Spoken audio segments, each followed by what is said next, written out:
Love after rebirth chapter 2 धोखा।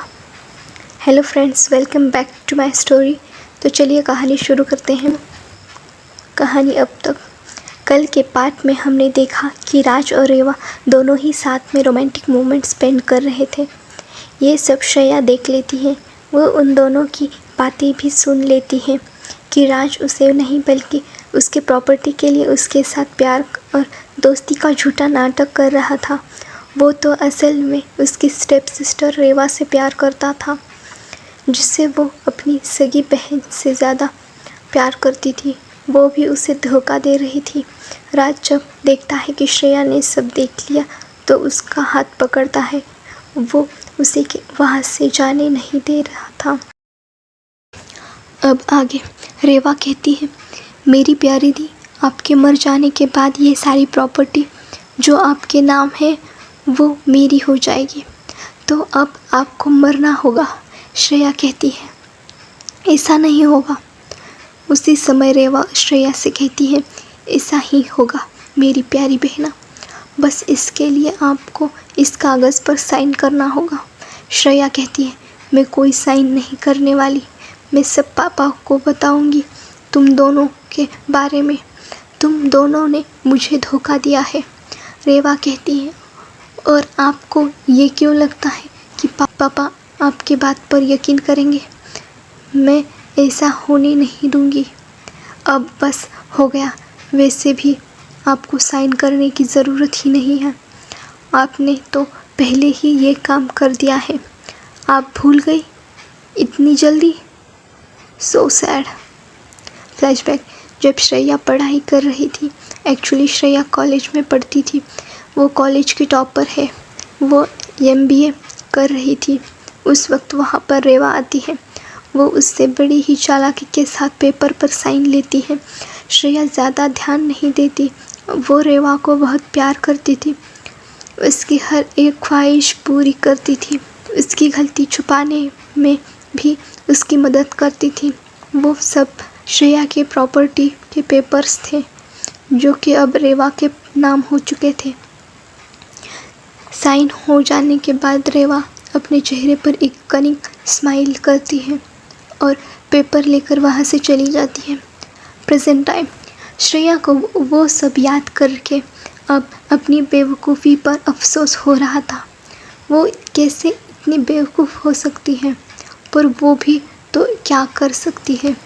उसे तो अपनों ने ही धोखा दिया। अब अफसोस करने से क्या होता है? अफसोस करने का वक्त ही नहीं रहा था। अब वो क्या ही कर सकती थी। रेवा श्रेया को एक प्लेफुल लुक देकर कहती है, अफसोस हो रहा है ना, पर मेरी प्यारी दी, अब कुछ भी नहीं हो सकता। सारी प्रॉपर्टी मेरे नाम हो चुकी है। अब पापा की मैं एकलौती बेटी हूँ और राज और मैं शादी करेंगे, वो भी आपकी शादी के ही दिन। बट अफसोस आप नहीं होगी देखने के लिए, क्योंकि आपको मरना होगा अभी इसी वक्त। ऐसा कहकर रेवा पागलों की तरह हंसने लगी। उसी के साथ वो श्रेया को एक थप्पड़ मारती है। श्रेया तो कुछ कर भी नहीं सकती क्योंकि राज ने उसे पकड़ रखा था। वो इस वक्त खुद को बेहद हताश महसूस कर रही थी। राज रेवा से कहता है, बेबी, तुमने मुझे पहले क्यों नहीं बताया कि तुमने प्रॉपर्टी अपने नाम कर दी है? रेवा इस पर राज से कहती है, चिल बेबी, अब तो पता चल गया ना, अब तुम सिर्फ मेरे हो, सिर्फ और सिर्फ रेवा के। राज कहता है, हाँ बिल्कुल, क्या कोई शक है? वो उसके लिप पर लाइट किस करके कहता है, अब इसका क्या करना है? उसी के साथ श्रेया को एक स्माइल पास कर देता है। उसके बाद वो श्रेया की तरफ देखता है। श्रेया को उससे बहुत घिन आ रही थी, पर अब वो कुछ कर भी नहीं सकती थी। रेवा राज से कहती है, क्या करना है? मतलब अब इसको मरना होगा? उसके बाद वो श्रेया की तरफ देखती है और कहती है, दी, आपको पता है ना, जब मैं आपको राज के साथ देखती तो मुझे कैसा लगता था? अपने हार्ट की तरफ इशारा करके कहती है, यहाँ पर दर्द होता था, इतना कहकर वो साइड के टेबल से नाइफ लेकर श्रेया के सीने में चलाने लगती है, जिससे जहाँ पर चाकू रेवा ने चलाया था वहाँ से खून निकलने लगता है। श्रेया को बहुत दर्द हो रहा था। वो रेवा से कहती है, ये क्या कर रही हो रेवा, मुझे दर्द हो रहा है। अब क्या चाहिए तुम्हें? मेरी प्रॉपर्टी तो ले ली, राज भी तुम्हारे पास है, तो अब मुझे जाने दो। रेवा कहती है, ऐसे कैसे जाने दो, आपको मरना होगा।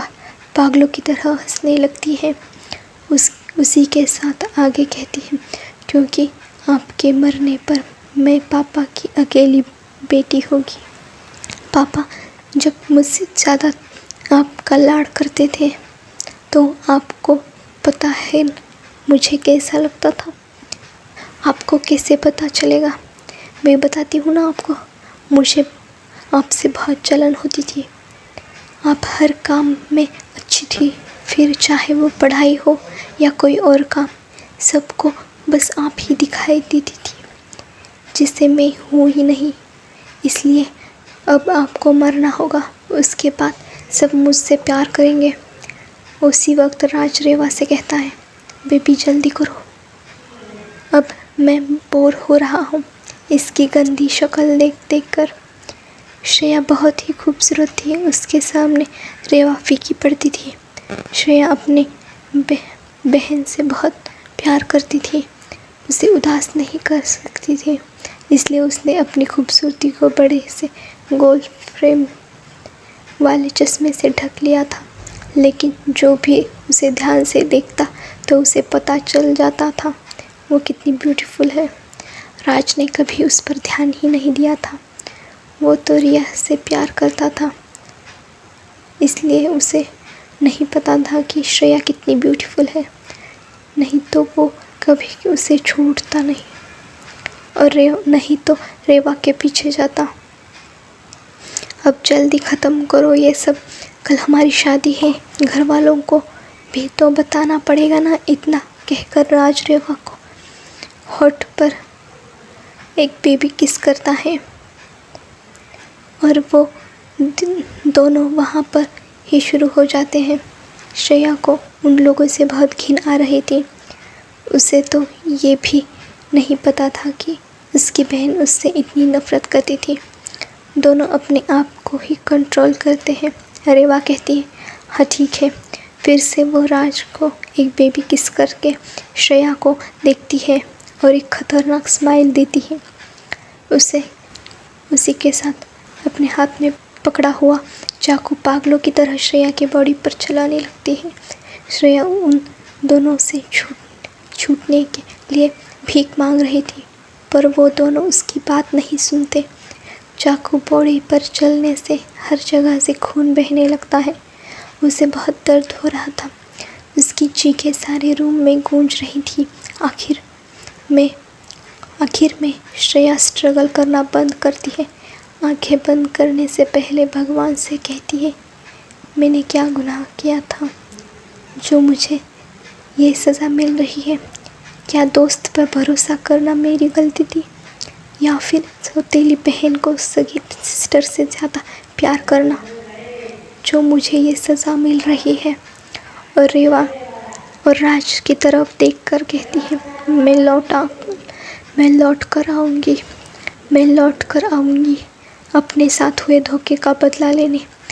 रेवा और राज उसे कहते हैं, गुड बाय, ऊपर से शादी देखना हमारी। वहीं पर वो दोनों एक दूसरे को किस करने लगते हैं। मरने से पहले श्रेया के सामने उसकी पूरी लाइफ किसी रील की तरह उसके सामने आ रही थी। उसके साथ क्या क्या हुआ सब, और आखिर में वो अपनी आखिरी सांस लेती है। हेलो फ्रेंड्स, आपको क्या लगता है श्रेया के साथ राज और रेवा ने जो किया वो ठीक किया या नहीं? अगर आपको वीडियोस पसंद आई तो please like, comment and share, and don't forget to subscribe my YouTube channel.